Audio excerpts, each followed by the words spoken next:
আরে বন্ধু দাঁড়া দাঁড়া, আরে তোর না আজকে জন্মদিন? ও হ্যাঁ, তো আজকে তো আমার জন্মদিন।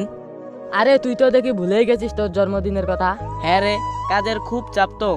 তাহলে পার্টি দিবি না? আরে ভাই, তুই তো জানিস আমার দাদা আমাদেরকে ছেড়ে চলে গেছে।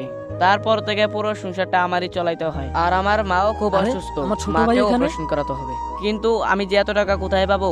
তুই তো জানিস আমার অবস্থা। তার মানে মা খুব অসুস্থ? ও শিট, আমি এটা কি করলাম? আমার মা আর ভাইকে তো আমি ভুলেই গেছি। এখন আমার মার জন্য কিছু একটা করতেই হবে। ঠিক আছে ভাই, আসি তাহলে। আরে দাদা তুই? হ্যাঁ রে ভাই, আমি তো তোদের ভুলেই গিয়েছি। মা কেমন আছে রে? মা ভালো নাই রে, মাকে অপারেশন করাতে হবে। তাহলে তো মাকে অপারেশন করাতে অনেক টাকার ব্যাপার। মা তো জানলে আমার টাকা নিবে না। এখানে 2 লক্ষ টাকা আছে, এই টাকা দিয়ে মাকে অপারেশন করাবি, ঠিক আছে? আর মা যেন না জানে।